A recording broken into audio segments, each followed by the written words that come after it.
Hey guys, and welcome back to day 2 of the 12 days of Christmas, where every day for 12 days, I'm making a video about an ABA concept for you and giving you a mock question. If you're watching this and it's no longer the holidays, I have good news for you. The concepts didn't change. So this video may be silly, but it's still valid. So today I'm going to answer a question that someone asked on a webinar last night, and that he asked, what is a stimulus? And I think really what he was getting at is what makes something an SD. So stay tuned, and I'm going to answer that question for you.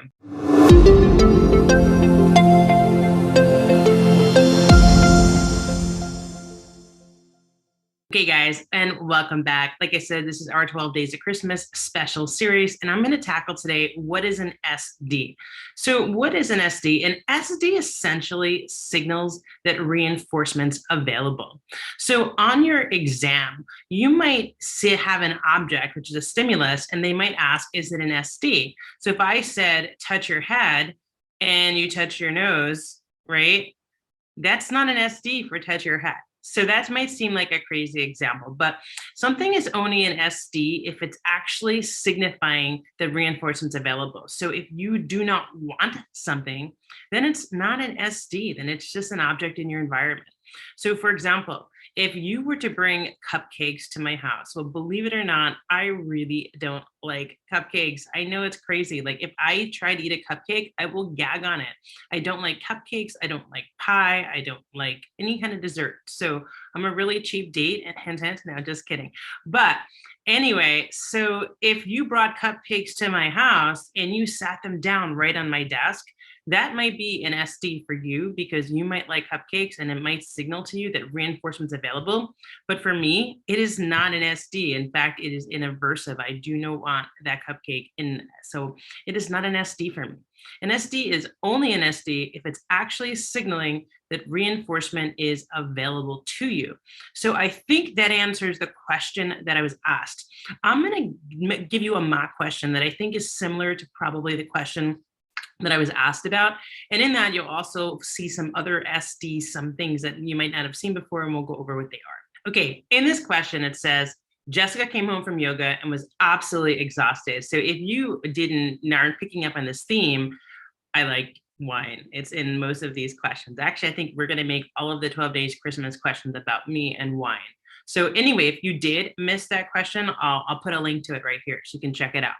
But when Jessica came home from yoga was absolutely exhausted, all she wanted to do was go to bed. When she put her keys away in the drawer, she saw a bottle of wine on her counter. She turned off the lights and went to sleep. What is the wine? So an SD, right? That's SD again, is signals reinforcements available. An S weird triangle. Have you ever seen that before? That's actually called an S delta. So that actually signifies a reinforcement is not available.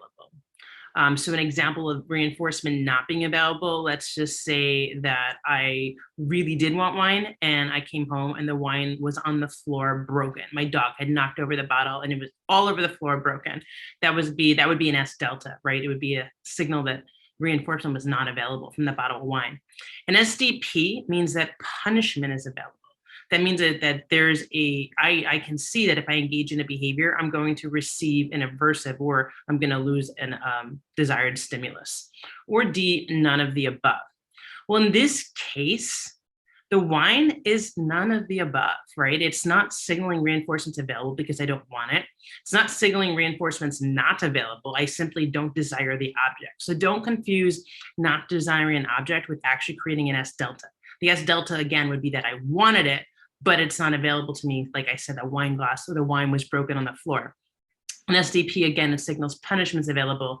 I didn't, again, I'm not signifying that if I drank this wine, I'm going to be punished. Let's say I was allergic to wine and the wine is on the table. Then, okay, maybe you can, and then I wanted to drink it. But when I do, I get a rash, right? That actually happens with me with gluten. I have a little rash right now because I snuck in some pizza. So that might be, that would maybe an example of an SDP. Usually an SDP is more if I, for example, would be punished. If there's a person, like let's say a teacher in a classroom, maybe one teacher punishes children and another teacher doesn't. So when that one teacher is there, it's an SDP, right, for the punishments available. And then it could be an S delta P if the other teacher is there saying punishment's non-available. In this case, though, the wine is really none of the above. It just happens to be an object in the environment. You can call it a stimulus, but it really isn't a discriminative stimulus or a discriminative punisher or a delta in any kind. Now, what is an SD in this actual question here is the lights. The lights are the SD. So I wanted to go to sleep. I wanted darkness. When I saw that light switch, that was my SD. So that is what the SD is in this question. So I know it can be super confusing, but I'm here to help you study. So I really hope that you found this video helpful. If you did, please put yes in the comments of the chat below.